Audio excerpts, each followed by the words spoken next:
When it comes to collecting vintage Star Wars figures, there's a definite starting point and end point. And once you get that last figure, whether you consider it to be 96 figures, 99, whatever, but Yak Face typically being the last figure people recognize. Once you've done that, that's it, there is no more. But thankfully, companies like Stan Solo Creations and now the next 17 are continuing to give us figures to add to our collections. So stay tuned and I will showcase the latest offerings from the next 17.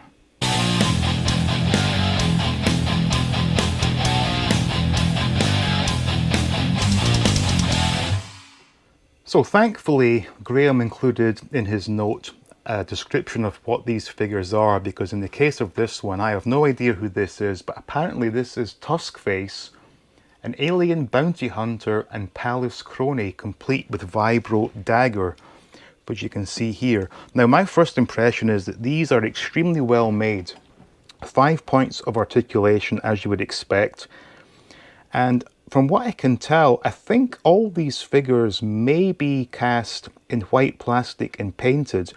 And also on the subject of casting, these are factory made injection molded plastic figures. There's no 3D printing or resin casting here. These are exactly as they would have been done by Kenner back in the day.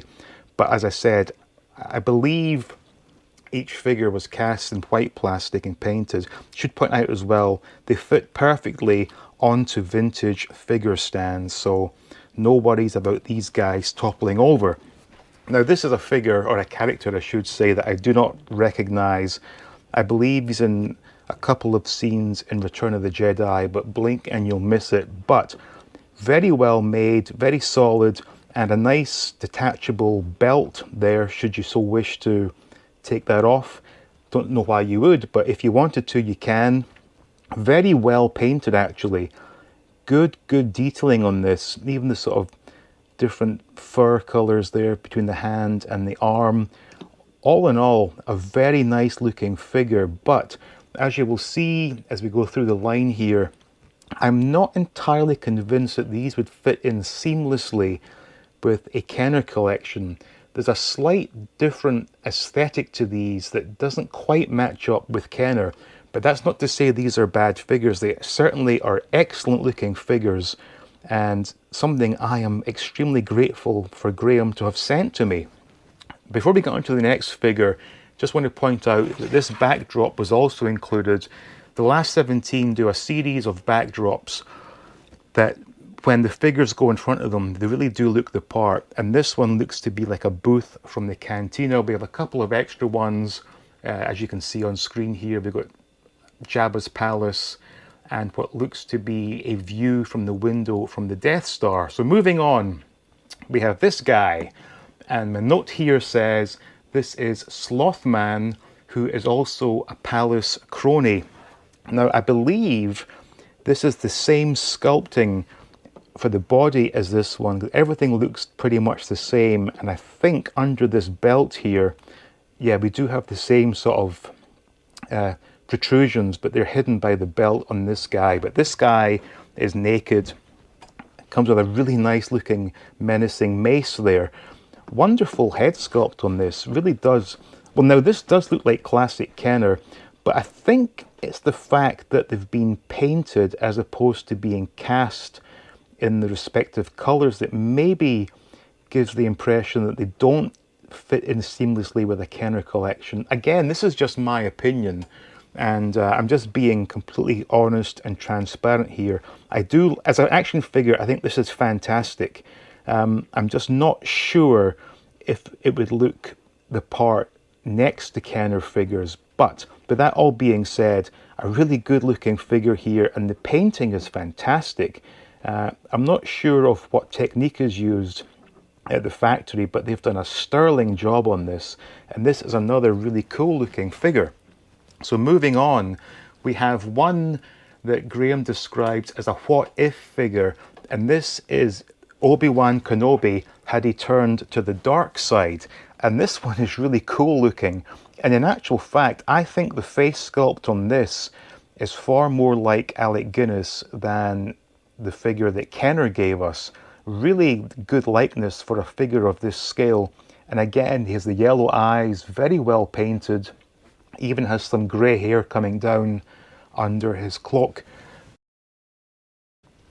Now, not one, but two Sith lightsabers, and these fit into the hand extremely securely, unlike Kenner, where if you have the Luke Bespin or Luke Jedi, you'll know that those figures cannot handle their lightsabers very well. These are absolutely secure. They are going nowhere.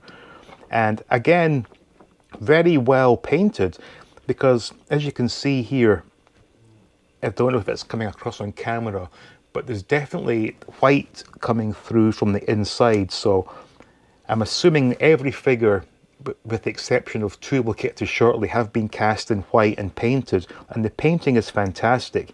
It does have a different feel to Kenner, of course, because Kenner for the most part was coloured plastic with some painting. This is all painted, but it's been done perfectly in my opinion. So this is a really cool figure, and as Graham said, this is a what if figure. Very nice. Now this one is really cute. This is a baby Hoth Wampa, complete with a removable bone, and as you will see here, the hands, or the insides of the hands, have been painted dark brown, much like the giant version that Kenner gave us, and the bone sits in there quite snugly. That's going nowhere. A really cute looking figure. Again, well, 4 points of articulation, but it could be 6 because the horns do move, but I think they're meant to be sort of down the way. Or was that more like the Tauntaun? I forget. But anyway, you can put these horns any which way you so wish, and he just looks very cute there. This might be something that young kids would enjoy having. Very nice. And again, with this one being white, I don't think that's been painted, so it has a different feel slightly. Well, not really actually. It feels similar, but again, maybe Graham can confirm at some point if these are all cast in white and then painted, but I'm assuming if that's the case, this one will have been cast in white. Of course, maybe it has the sort of lacquer on top, but it feels good, and I think it looks good, and it's really quite cute. And last of all, we have two figures that were definitely not cast in white, and that is a glow-in-the-dark baby Wampa and a holographic Luke Skywalker. Now these are fantastic because if you know anything about me, you'll know that I absolutely love glow-in-the-dark items. And with Luke, he is 5 POA, just like the other figures. But the question is, does he glow in the dark? Let's find out. Yep, as you can see, these are definitely glowers, and they're much more glowy in real life than is coming through on camera, but I do love a glow-in-the-dark item, and these do look absolutely fantastic. So as you can see right here, these absolutely do glow in the dark, and as I've said before, I am a huge fan of glow-in-the-dark items, so these are probably my two favourite in this batch.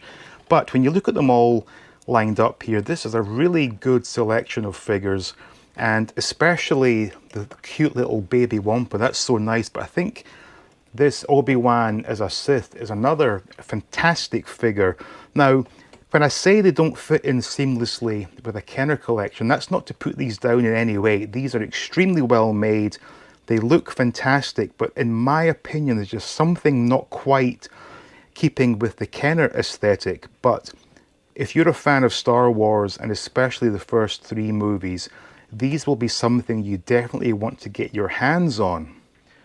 As you can see, these are fantastically done figures, and in my opinion, whilst they may not fit in seamlessly with a Kenner collection, they are very well done Star Wars figures, and if you are a fan of the first 3 movies, you will want to get yourself some of these figures. Now, in order to do so, I have left a link in the description to send you to their online store. So please do let me know, what do you think of these figures? Drop a comment below, and as always, thank you so much for watching. Please do leave a like. Please share the video. Make sure you're subscribed and stay tuned for more videos from All Things 80s.